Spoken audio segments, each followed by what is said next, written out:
Думаю, последнее, что приходит в голову большинству людей при слове «Таджикистан», это образ коллекционного антикварного автомобиля. Скорее «Газель» или «Копейка Жигули», не в обиду будет сказано.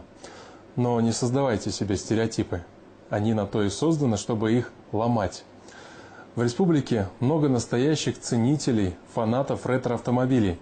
В поисках какого-нибудь грузовика военного времени или Кадиллака, выпущенного ограниченным тиражом в 50-х, они ездят по дальним весям и кишлакам. И, как ни удивительно, находят именно там, в глухих таджикских кишлаках, а не на выставке где-нибудь в Монте-Карло.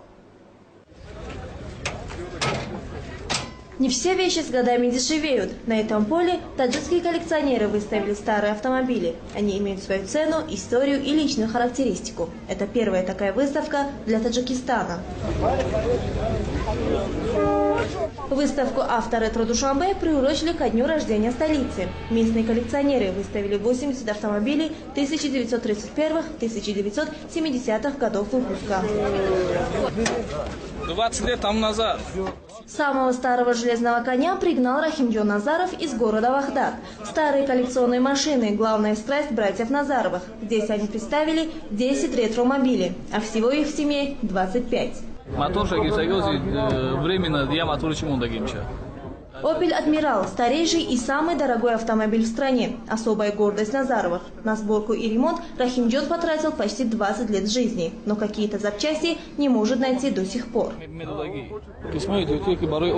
«Опель Адмирал» найти запчасти очень сложно. Какие-то мы приобретали за рубежом, некоторые переделывали сами. Сборка таких автомобилей – очень тяжелая работа, требующая терпения. Сейчас осталось немного доделать. Как все закончим, тогда подарим городу. Абдушукур Одинаев никому не собирается дарить свой боевой автомобиль, не думает и о продаже, хотя ему постоянно предлагают хорошую цену. Это бронированный автомобиль. На нем в советское время ездили только первые лица республики. Советский лимузин – так называет свой автомобиль Абдушукур. Когда он его покупал, у него не было ни мотора, ни карбюратора, ни кардана. Коллекционер собирал каждую гаечку по всему бывшему Союзу и сделал все собственными руками. Лимузин по всем меркам раритетный. Эту марку выпустили в 30-х годах в количестве всего 12 штук.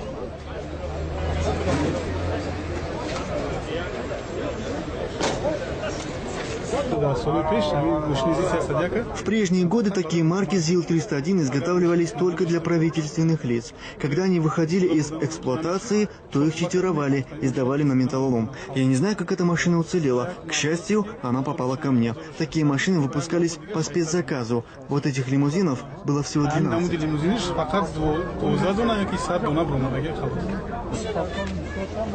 Выставка коллекционных автомобилей стала неожиданным подарком для неизбалованных душанбинцев. Видя такой интерес, власти города предложили клубу ретро-автомобилистов помещение для их драгоценных антикварных экземпляров. Антикварными автомобилями в Таджикистане владеют и министры, и простые смертные. Это особая национальная любовь.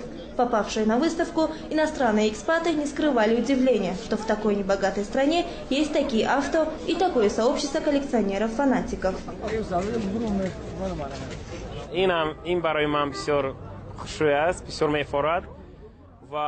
Я уже долгое время нахожусь в Таджикистане, и мне даже не верится, что здесь есть столько прекрасных антикварных автомобилей.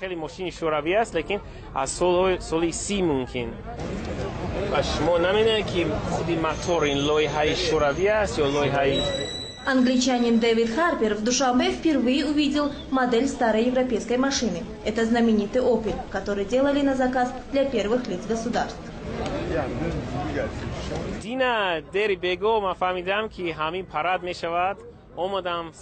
Я узнал, что состоится фестиваль-выставка, и с раннего утра стоял и ждал открытия. Лично для меня это очень интересно, потому что на выставке представлены очень старинные автомобили.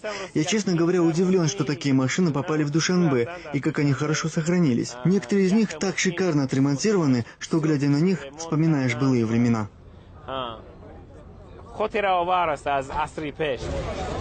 Владельцев коллекционных авто мало интересует их функциональное предназначение. В данном случае машина как раз роскошь. Для них важнее возраст и история. Автомобиль Рустамбека Рауфова привлек всеобщее внимание именно своей историей. Вездеход ГАЗ-67Б – военная машина. В годы Великой Отечественной войны на ней ездили генералы армии и в силу технических характеристик разведчики. Такой больше ни у кого нет, говорит хозяин.